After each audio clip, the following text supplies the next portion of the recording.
গিরা ব্যথা কখনো কখনো খুব মারাত্মক রোগ, আবার কখনো কখনো তেমন কোনো রোগও না। ছোটোখাটো আঘাতজনিত, ছোটোখাটো ওভারইউজজনিত যে ব্যথাগুলো, এগুলো আসলে কোনো রোগ না। গিরা ব্যথা বলতে আমরা বলি যে অস্থিসন্ধি, বাংলায় যেটি বলে, আসলে দুইটি হাড়ের যে সংযোগস্থল, এবং একজন মানুষের শরীরে কিন্তু অনেক গিরা আছে। কখনো কখনো বলা হয় প্রায় 360টা গিরা আছে মানুষের শরীরে।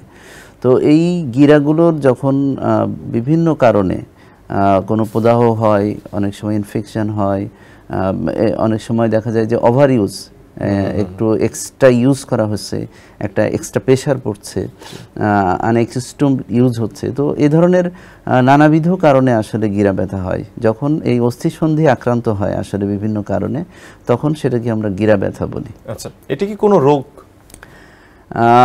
গিরা ব্যথা কখনো কখনো খুব মারাত্মক রোগ, আবার কখনো কখনো তেমন কোনো রোগও না। যদি আমি বলি যে একজন মানুষ হয়তো কোনো একটি কারণে একটু বেশি কাজ করলো, কোনো একটি অ্যাক্সিডেন্টালি কখনো কখনো ওই গিরার উপর এক্সট্রা প্রেশার পড়লো, তখন যদি ব্যথা হয় তাহলে বুঝতে হবে যে ছোটোখাটো আঘাতজনিত, ছোটোখাটো ওভারইউজজনিত যে ব্যথাগুলো, এগুলো আসলে কোনো রোগ না। এগুলো ফর দ্য টাইম বিং এটা ঠিক হয়ে যাবে।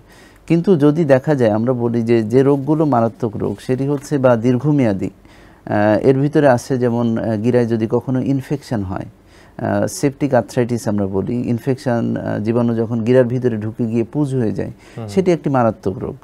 আবার যদি কখনো কখনো আমরা বলি অটো ইমিউন অনেকগুলো ডিজিজ আছে, যেটি দেখা যায় যে নিজের রোগ প্রতিরোধ ক্ষমতা কখনো কখনো নিজের বিরুদ্ধে কাজ করে। যেমন হচ্ছে আমরা রিউমাটয়েড আর্থ্রাইটিস বলি, স্পন্ডাইল আর্থ্রাইটিস থেকে শুরু করে এসএলই বা লুপাস থেকে শুরু করে অনেকগুলো রোগ আছে, যে রোগগুলোতে দেখা যায় যে গিরা আক্রমণ করে, এবং সেখানে আসলে মূলত ব্যথাটি হয় হচ্ছে প্রদাহজনিত কারণে। সেটিও একটি দীর্ঘমেয়াদী রোগ, এবং যদি চিকিৎসা না করা হয় অনেক সময় গিরা নষ্ট হয়ে যায়। সুতরাং এটি আবার রোগ। অনেক সময় গাউট আমরা বলি, ইউরিক অ্যাসিড জমা হয়ে ভিতরে ডিস্ট্রাকশন করে, অনেক সময় ক্ষত তৈরি করে, এগুলোও কিন্তু রোগ। তো সুতরাং আমাদের বুঝতে হবে যে এই গিরা ব্যথাটা অনেকভাবে আমরা ক্লাসিফাই করি, যে কখনো কখনো এটি আসলে তেমন কোনো রোগ না, গুরুত্ব দেওয়ার অত প্রয়োজন নাই।